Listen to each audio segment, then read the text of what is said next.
La Biblia es el libro de mi Dios, en ella solo confío yo. La Biblia es el libro de mi Dios, y en ella solo confío yo. La Biblia. La Biblia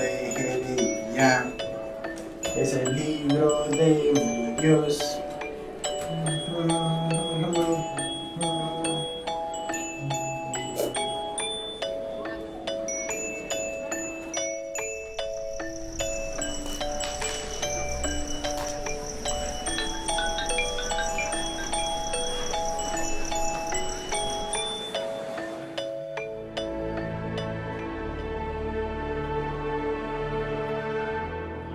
Hey, Gabriel, ¿qué estás haciendo?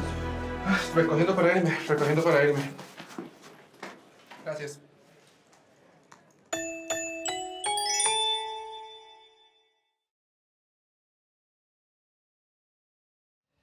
Hoy vamos a hablar de la escritura, la palabra de Dios. La Biblia en griego se traduce al español como los libros. Ta, Biblia, de ahí viene la palabra Biblia. Y en el hebreo es diferente. En el hebreo no se dice Biblia, se dice Tanaj. Desde Génesis hasta Malaquías hay una triple división: los salmos, la ley, los escritos y los salmos, o la ley, los salmos y los escritos. La triple división que incluso Jesús hizo en el Nuevo Testamento.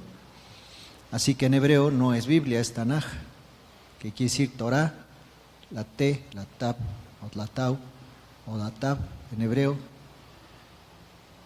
Torah, Naví, profetas, y los escritos, Ketubim, Tanaj.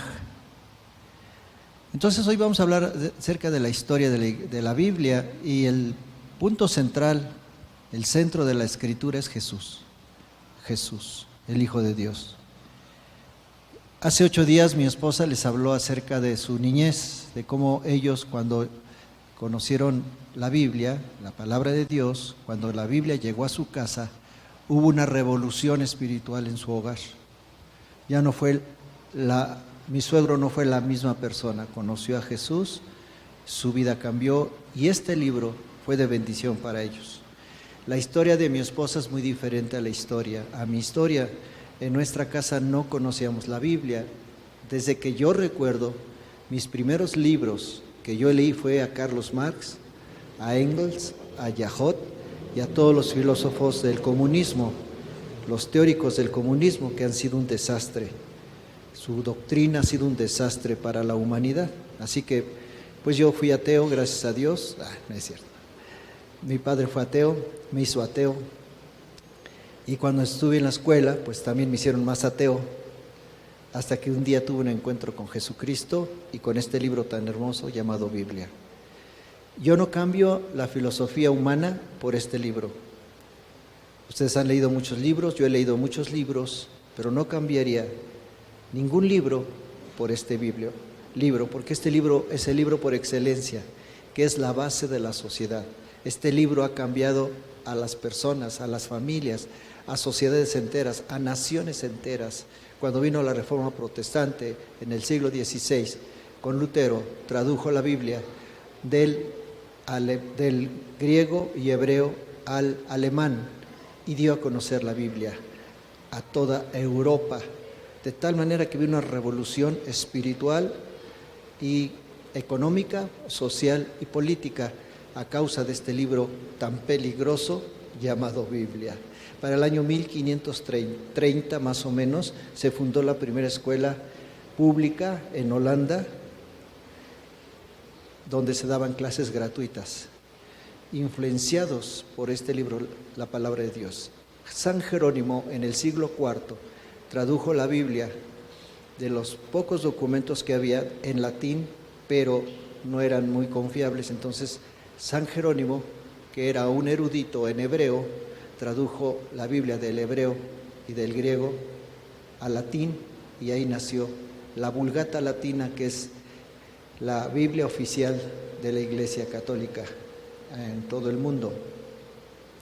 Cuando viene Erasmo de Rotterdam, en el siglo XVI, 1520 más o menos, con los documentos que tenía bizantinos, escritos en hebreo, y la Vulgata Latina, que ya existía para el siglo XVI, hizo una traducción al griego del hebreo y del latín que tenían, hizo una traducción, Nuevo Testamento en griego, que inició Erasmo de Rotterdam, que se llama este documento Textus Receptus, el texto recibido. Y cuando se traduce la Biblia del griego y del hebreo que de aquel tiempo, se basaron en el Nuevo Testamento de Erasmo de Rotterdam para hacer la traducción al alemán y al inglés y después al español, al castellano, pero se basaron en la Biblia, textus, los documentos que nosotros llamamos textus receptus, texto recibido, pues que tienen muchos problemas. Pero bueno, posteriormente, a mediados del siglo XX, 1945 más o menos, comenzaron una investigación para encontrar el mensaje de Jesús más claro, porque teníamos solamente el Textus Receptus, del cual se basó la Reina Valera para que nosotros pudiéramos leer la Reina Valera, y a partir del siglo XX, se hizo un texto crítico en griego, donde se usaron 5.800 documentos y se publicó un Nuevo Testamento en griego, que se llama Nuevo Testamento Crítico, porque lo que se trataba era de encontrar las palabras de Jesús, las palabras de Jesús. Así que maravillosamente ahora tenemos Biblias basadas en el texto crítico, la NTV, la NBI, la Biblia de Jerusalén y muchas otras Biblias basadas en el texto crítico, donde queremos saber realmente las palabras de Jesús, la palabra de Dios de una manera más clara para todos nosotros. Gracias a Dios por este hermoso libro. Son 66 libros en total, que son los mismos capítulos que tiene el libro de Isaías, por algo, porque Isaías es el profeta que habla más del Mesías que ningún otro profeta. En los rollos de Qumran, cuando se descubrieron ustedes han escuchado hablar de los rollos de Qumran, los textos del Mar Muerto, más o menos como en 1946,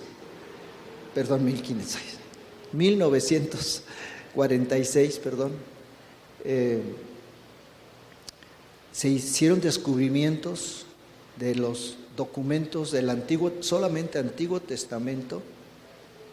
Se encontraron todos los libros de la Biblia escritos en hebreo, por supuesto, no en griego, en hebreo. Están todos los libros de la Biblia en ese monasterio de Qumran, donde vivían los esenios, y se encontró toda la Biblia. Y si usted lee los rollos de Qumran, esos documentos antiguos, escritos 1000 años antes de Cristo, que se encontraron ahí en esas cuevas, se van a dar cuenta que están igualitos a la Biblia, al Antiguo Testamento. No hay cambios. Se encontraron desde Génesis hasta Malaquías los 39 libros, por supuesto. El único libro que no estaba es más bien se encontraron 38. Uno no se encontró, el libro de Esther.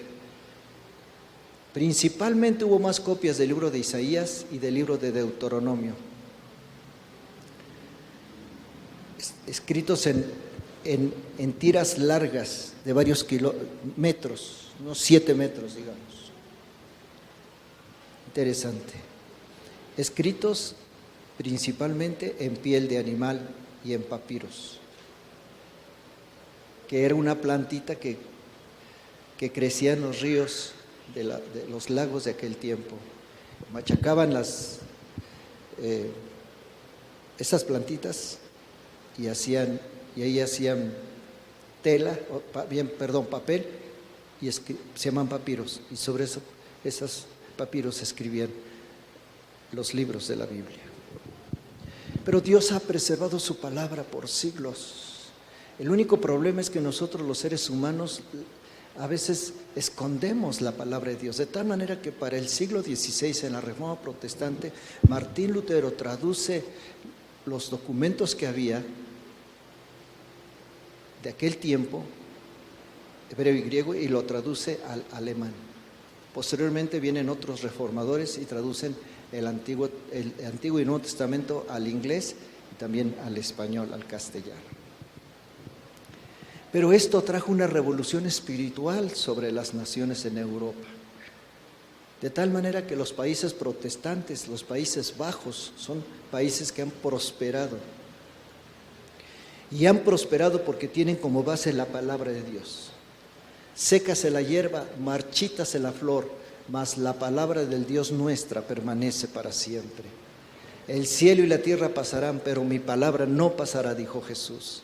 La palabra es la que trae liberación a los seres humanos, es la que quita el velo que teníamos, nos da moral, nos da ética, nos dice cómo debemos de vivir, nos dice cómo educar a nuestros hijos, nos dice cómo llevarnos bien en el matrimonio, nos dice cómo iniciar un negocio. Es la palabra de Dios, el estandarte a todas las naciones que libera a los pueblos y quita el velo que tenemos los seres humanos. Jesús, el Hijo de Dios, y su palabra es lo que transforma esta sociedad. Gloria a Dios. Entonces, la Biblia es el libro más leído en toda la historia de la humanidad.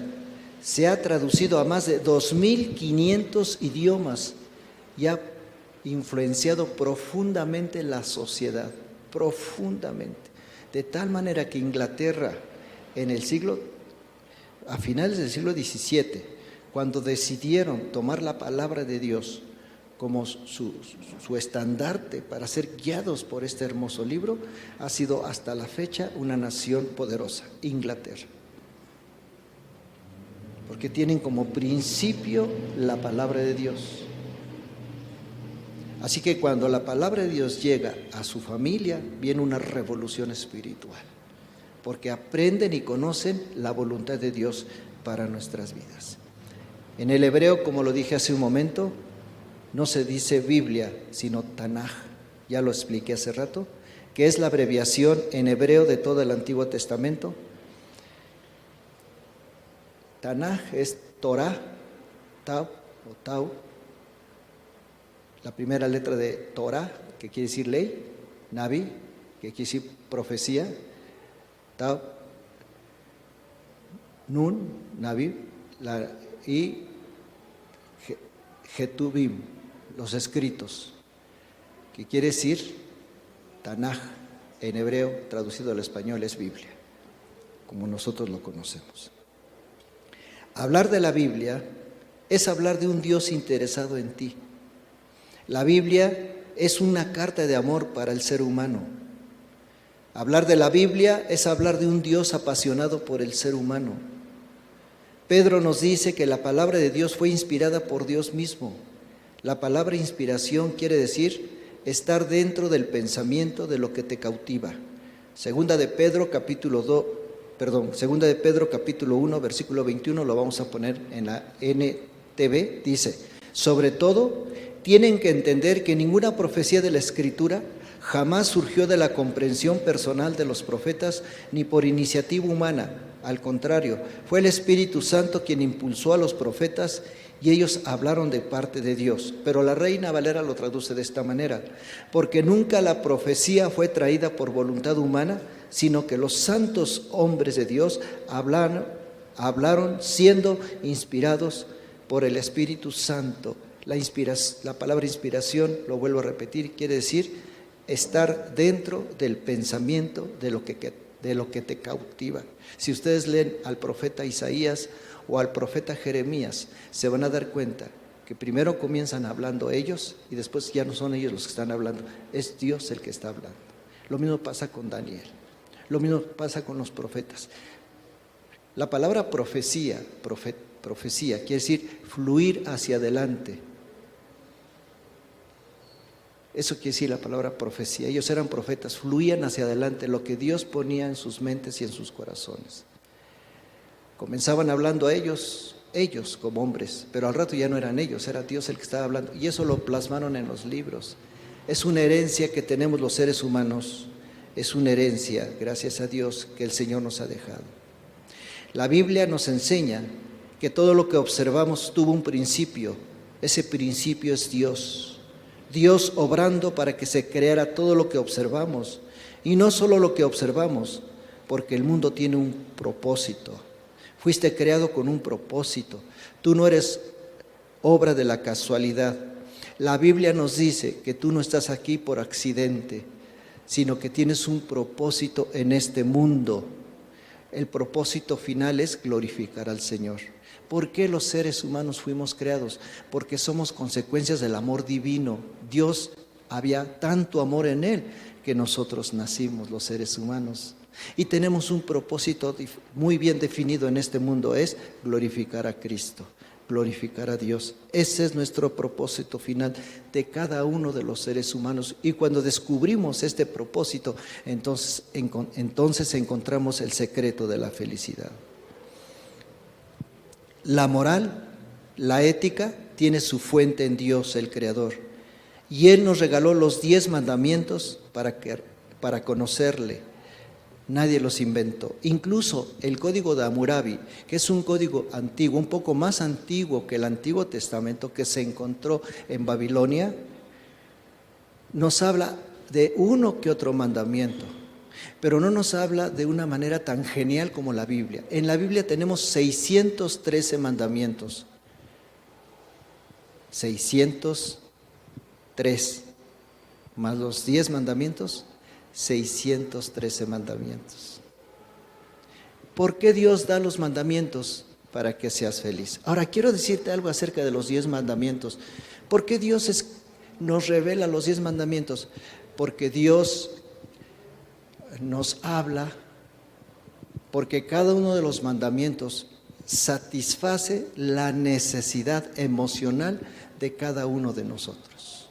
¿Por qué son 10? ¿Por qué no son 11? ¿Por qué no son 8? ¿Por qué no son 12? ¿Por qué no son 15? Especialmente los 10 mandamientos. ¿Por qué Dios le dio a Moisés 10 y bajó del monte en tablas de piedra? ¿Por qué no fueron 8? ¿Por qué no fueron 12? Porque nosotros tenemos 10 necesidades básicas que tienen que ser satisfechas. Y esas necesidades básicas, 10 necesidades básicas, son satisfechas por Dios a través de su palabra. Amén. A través de los 10 mandamientos. Ahora, dirán ustedes, ahora que conocemos a Jesús, ¿no es necesario seguir guardando los mandamientos? Porque el Señor resumió los 2 mandamientos. Amarás al Señor tu Dios con todo tu corazón, con toda tu alma y con todas tus fuerzas, y a tu prójimo como a ti mismo. En estos 2 mandamientos se resume, se basa la ley y los profetas. Entonces ya no tenemos por qué guardar los 10 mandamientos. Sí, claro que sí los guardamos. ¿Por qué? Porque cuando veniste a Jesús, Él escribió sus mandamientos dentro de tu corazón. Hizo un milagro que nadie podía hacer, porque tú querías hacer la voluntad de Dios y no la podías hacer. Cuando viniste a Cristo, Él escribió sus 10 mandamientos dentro de ti, los plasmó para que hicieras su voluntad y le amaras con todo tu corazón y con todas tus fuerzas y con toda tu alma y con todo tu razonamiento. Ahora nadie te puede decir, ama al Señor, porque tienes a Cristo en tu corazón. Y cuando tienes a Cristo en tu corazón, tú vas a amar a Dios por sobre todas las cosas. Por eso estás aquí. Dejaste muchas cosas para estar aquí, porque fue Dios el que puso sus mandamientos dentro de ti, sus mandamientos. Sin embargo, tenemos que tener mucho cuidado porque esto puede quitarse. Porque el Señor hizo a los ángeles increíblemente. Dios tiene una gran compañía de millones de ángeles. Él no tenía necesidad de crear a los seres humanos, pero nosotros somos mejores que los ángeles, con todo respeto lo digo, porque el Señor nos regaló el libre albedrío, la libertad de escoger lo bueno de lo malo. Aún ahora, como cristiano, como creyente, tú decides seguirle o no seguirle, pecar o no pecar. Tú tienes la libertad de tomar el camino de Dios o de no tomarlo. Él ha puesto sus caminos delante de ti. Él te ha dicho lo que tienes que hacer, pero tienes la libertad de rechazar o de aceptar. Hasta la fecha hay esa libertad. Yo quiero que leamos Génesis capítulo 2, versículo 15 al 17. Dice así: el Señor Dios puso al hombre en el jardín del Edén para que se ocupara de él y lo custodiara. Pero el Señor Dios les advirtió: puedes comer libremente del fruto de cualquier árbol del huerto, excepto del árbol del conocimiento del bien y del mal. Si comes de su fruto, sin duda morirás. Hay 613 mandamientos, como les dije a ustedes, desde Génesis hasta Malaquías. Pero aquí solamente el Señor le está dando un solo mandamiento, nada más este. Excepto del árbol del conocimiento del bien y del mal. Si comes de su fruto, sin duda morirás. Pero, queridos amigos, yo quiero decirles algo, que lo que más se prohíbe es lo que más se apetece. Si te prohíben algo y te dicen no lo hagas, vas a decir, ¿y por qué dicen que no lo haga? No salgas de noche. ¿Y por qué me dijo que no saliera de noche? No andes con esas amistades. ¿Y por qué me dice que no ande con esas amistades? Lo que se prohíbe es lo que se apetece. Y eso es lo que pasó con Adán y Eva. Ellos decidieron por su propia voluntad apartarse de Dios. Y es lo mismo que sucede el día de hoy. El diablo no solamente tentó a Adán y Eva en el paraíso, él sigue haciendo lo mismo hasta el día de hoy con nosotros los creyentes. Y te sigue diciendo, ¿para qué tanto fanatismo? ¿Para qué vas a la iglesia? Con que leas tu Biblia aquí es suficiente. ¿Para qué? ¿Para qué? ¿Para qué vas? ¿Qué chiste tiene? ¿Para qué tienes una sola esposa? ¿Qué tal si te falla? Esas son las tentaciones a la cual nosotros constantemente estamos expuestos. Cuando tú eres funcionario o no sé, tienes la facilidad de tener dinero y dices, bueno, pues me voy a quedar con poquito al fin que nadie me ve. Son las tentaciones que tenemos siempre como seres humanos. Así que solamente un mandamiento Dios le dijo a Adán y Eva: todo pueden tomar, menos del árbol de la ciencia y del bien y del mal, porque el día que coman de él, sin duda morirán. Así que, queridos, siempre habrá límites en la vida. Es tu decisión obedecer o romper las leyes que Dios te ha impuesto. Tenemos la libertad hasta el día de hoy como creyentes de guardar o de rechazar. Pero no solamente la Biblia es una serie de reglas y de mandamientos, porque este libro llamado Biblia tiene la capacidad de hacerte feliz. Cuando guardas lo que dice ahí, entonces eres inmensamente feliz. Fíjate lo que dice el profeta Isaías, capítulo 48, versículo 18. Si solo hubieras hecho caso a mis mandatos, entonces habrías tenido una paz que correría como un río manso y una justicia que pasaría sobre ti como las olas del mar. Si tan solo hubieras puesto atención a mis mandamientos, dice el Señor, entonces experimentarías la paz, la verdadera paz. La paz no es la ausencia de conflictos. La paz de Dios no es la ausencia de problemas. La paz de Dios es que aun a pesar de los problemas que tú puedas tener, tú de todas formas, tú experimentas una cierta tranquilidad sobrenatural. Por eso los judíos se dicen, la paz sea contigo. Shalom, ¿no dicen así? Shalom Alejem, contestan. La paz sea sobre ti. ¿Qué quiere decir esto? Fíjate que la palabra paz quiere decir que todas las bendiciones del cielo desciendan sobre ti. Amén. ¿Eso quiere decir la palabra shalom? ¿Qué quiere decir la palabra shalom? que todas las bendiciones del cielo desciendan sobre ti. Entonces Dios le dice, si hubieras atendido a mis mandamientos, si hubieras escuchado mi voz, entonces tuvieras paz, le dice a su pueblo. Si solo hubieras hecho caso a mis mandatos, entonces habrías tenido una paz que correría como un río manso y una justicia que pasaría sobre ti como las olas del mar. Entonces, necesitamos a Dios. Es que están celebrando a los niños. ¿Cuántas familias en este momento están sufriendo porque no saben qué hacer? Están siendo guiadas, dirigidas por lo que aprendieron de sus padres, a veces tradiciones absurdas, a veces cuando llega el infortunio llegan a pensar que así lo quiso Dios, y muchas veces llegan a decir, Dios se ha olvidado de nosotros. Otros dicen, si de verdad Dios existiera, no nos hubiera pasado tal o cual cosa.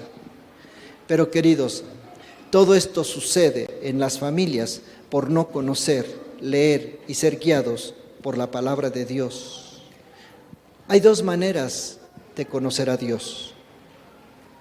El Salmo 19 lo dice, que hay dos maneras de conocer a Dios. ¿Sabes, querido hermano, que Dios quiere que tú seas feliz? Que vivas todos los días una vida de gozo, de paz. Todos los días. El Salmo 19 nos dice cómo conocer a Dios. De dos maneras se conoce a Dios. A través de las obras portentosas que surcan el cielo. Los cielos cuentan la gloria de Dios y el firmamento anuncia la obra de sus manos. Así dice el Salmo 19. La naturaleza, el cosmos y el universo y todo lo que tú ves es el libro abierto de Dios para que tú le conozcas. Tú conoces a Dios cuando estudias la ciencia, cuando tomas un microscopio y ves el orden que existe en las células, por ejemplo, en las bacterias. ¡Qué increíble! Cuando tú tomas un telescopio y ves los cielos y ves el orden que existe, el sistema solar en la Vía Láctea. Es el único lugar en la Tierra donde hay vida. Y está puesta en el punto exacto del universo. Estamos libres de gases venenosos. Somos diferentes a otras galaxias donde están llenos de gases venenosos, pero la Vía Láctea está libre de gases venenosos. El sistema solar, el planeta Júpiter, que es el planeta más grande del sistema solar, es el que mayor atracción tiene, de atracción de gravedad. ¿Por qué? Porque si no existiera el planeta Júpiter, es nuestro escudo de protección de la Tierra para que cuando los meteoritos que surcan el universo no caigan y hagan daño a la Tierra, si no ya se hubiera destruido la vida en este mundo, en esta Tierra. ¿Cómo ven ustedes? Un Dios genial que tiene todas las cosas hechas de una manera increíblemente maravillosas. La luna no está más cerca de la Tierra, está en su punto exacto. Y si estuviera más cerca, las olas del mar ya no se hubiera acabado con la humanidad. Y si no hubiera la luna, la fuerza de gravedad de la luna que ejerce sobre la Tierra, entonces se destruiría y no hubiera equilibrio en la flora y en la fauna, sobre todo en los litorales de los mares. ¿Se dan ustedes cuenta la genialidad de Dios al crear todas las cosas? Por eso dice la Biblia, los cielos cuentan la gloria de Dios y el firmamento anuncia la obra de sus manos. Cuando tú conoces y levantas tus ojos al cielo, tú sabes que hay un creador de todas las cosas, porque esas cosas no pudieron haberse hechas por la casualidad. Hubo un genio detrás de todo esto. Cuando tú estudias la escalera genética, el ADN, el ácido desoxirribonucleico, como parangaricutirimícuaro, cuando tú estudias la escalera genética, te quedas sorprendido de la genialidad de ese árbol genealógico que es como una computadora donde están impresas todas las características de cada uno de nosotros de una manera extraordinaria. para que tú pudieras tener vida. ¿No es extraordinario lo que Dios ha hecho con nosotros? Entre más estudias la ciencia, más descubres a Dios. Fíjate lo que dice el Salmo 19. Las enseñanzas del Señor son perfectas. O sea, hay dos maneras de conocer a Dios. Una a través de sus obras y la otra a través de la palabra. Salmo 19, versículos de 7 al 11 dice: las enseñanzas del Señor son perfectas, reavivan el alma. Los decretos del Señor son confiables, hacen sabio al sencillo. Los mandamientos del Señor son rectos, traen alegría al corazón. Los mandatos del Señor son claros, dan buena percepción para vivir. La reverencia del Señor es pura, permanece para siempre. Las leyes del Señor son verdaderas, cada una de ellas es imparcial. Son más deseables que el oro, incluso que el oro más puro. Son más dulces que la miel, incluso que la miel que gotea del panal. Sirven de advertencia para tu siervo, una gran recompensa para quienes las obedecen. Cuando tú decides ser guiados por este hermoso libro, suceden en ti varias cosas.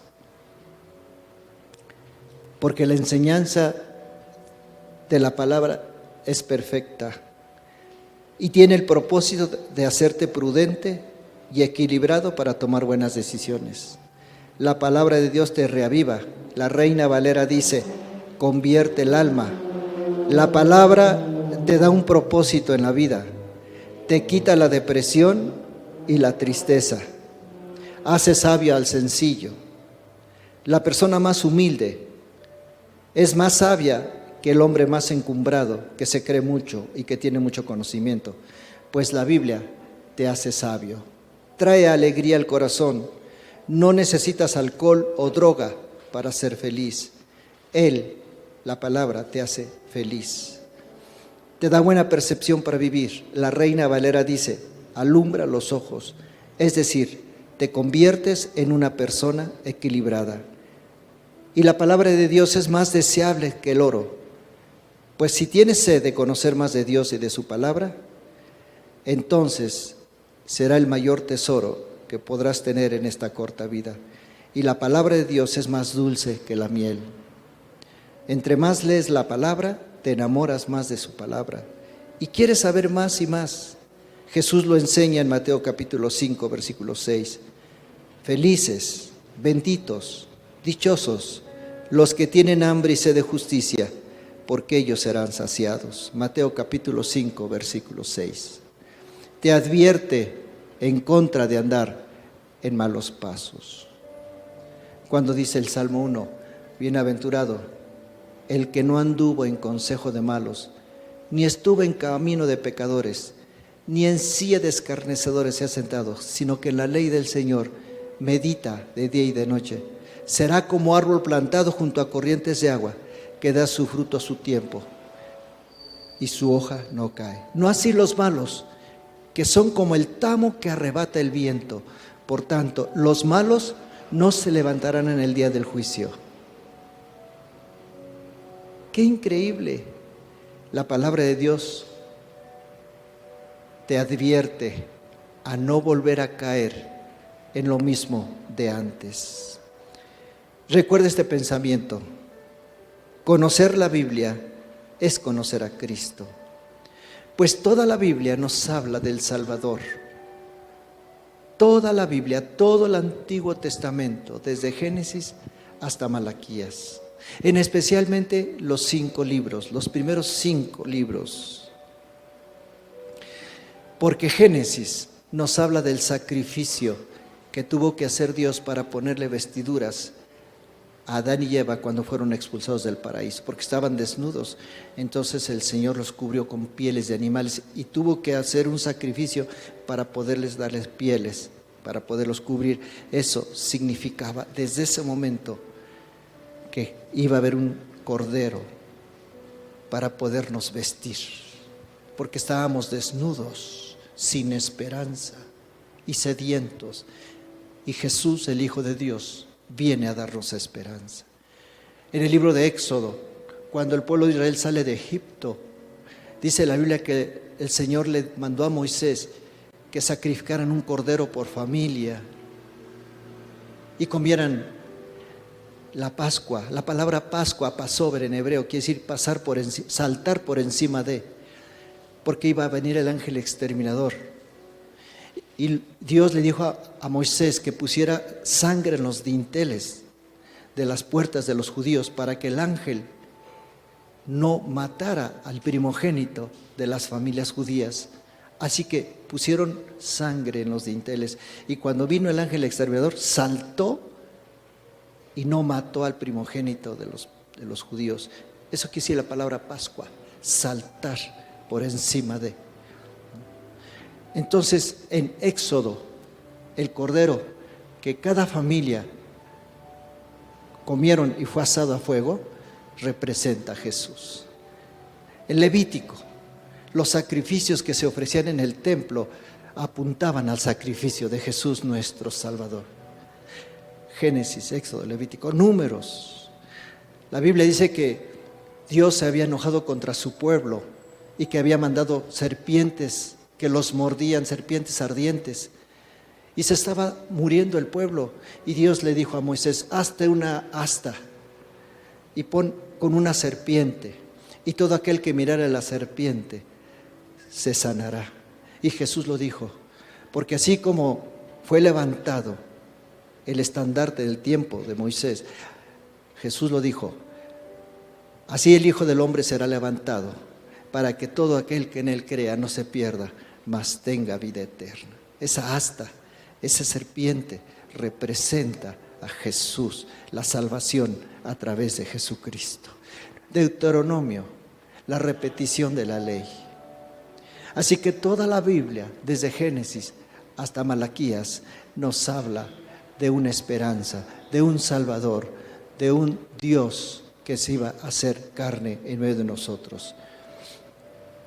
Juan capítulo 20, versículo 30 y 31 dice: los discípulos vieron a Jesús hacer muchas otras señales milagrosas, además de las registradas en este libro. Pero estas se escribieron para que ustedes continúen creyendo que Jesús es el Mesías, el Hijo de Dios, y para que al creer en Él tengan vida por el poder de su nombre.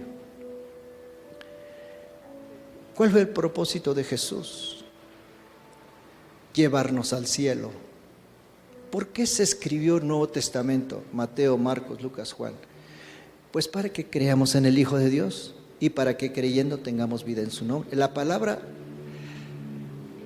Mesías en hebreo, o sea, la palabra el Mesías en hebreo es ungido. En hebreo. En griego es Christos, es Cristo. Jesús en hebreo es ungido. En griego, Christos en griego es el ungido. Entonces, ¿cuál fue el propósito del Señor? ¿Por qué? Quiero que leamos Juan 1:1.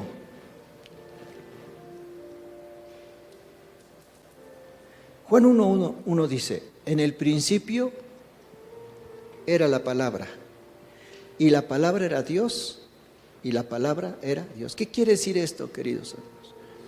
Que la palabra que se encuentra en todo el Antiguo Testamento, que a veces pareciera que es muy difícil guardarla porque los judíos no la pudieron guardar, porque aparte de los 613 mandamientos había muchos otros mandamientos. Era como 3,000 mandamientos acerca del sábado.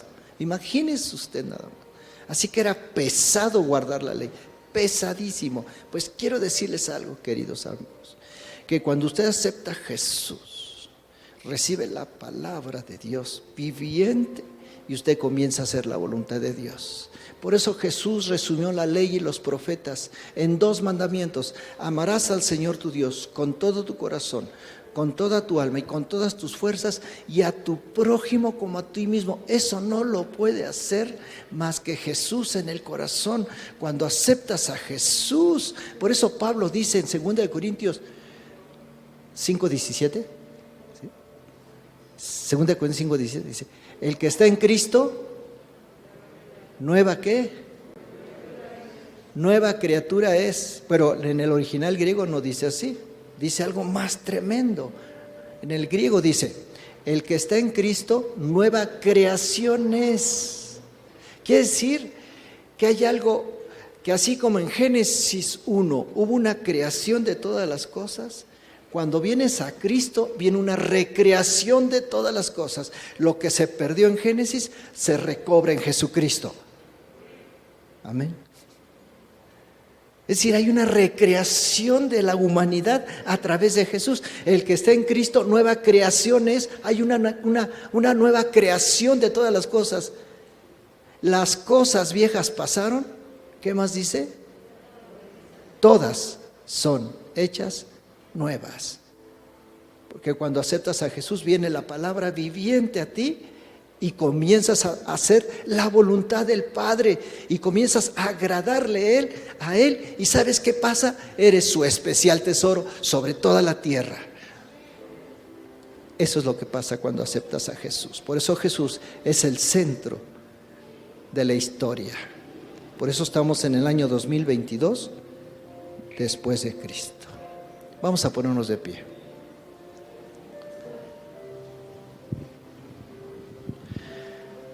¿Sabes? Jesucristo es el centro de la historia. Cuando Jesús es muerto en la cruz del Calvario, pusieron un escrito en griego, hebreo, en latín, griego y hebreo. Lo recuerdan, ¿verdad? Un escrito. Todavía la Iglesia Católica lo recuerda con las palabras INRI, Jesu Nazaret Rex Judíos en latín. Pero lo pusieron, pusieron estas palabras en griego, en hebreo y en latín. Jesucristo, Hijo de Dios, Salvador. Esas son las palabras que pusieron. Pero ¿sabes por qué las pusieron esas palabras?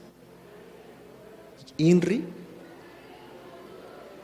Jesucristo, Hijo de Dios, Salvador.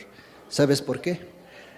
Porque en la cruz, en el Gólgota, se estaba inaugurando la era moderna. Amén.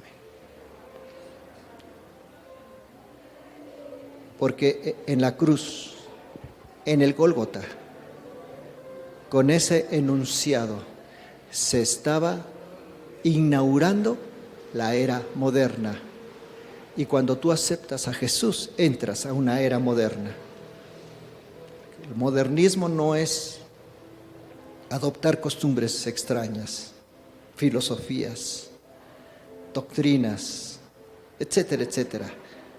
Ser moderno es aceptar a Jesús. Eso es ser moderno.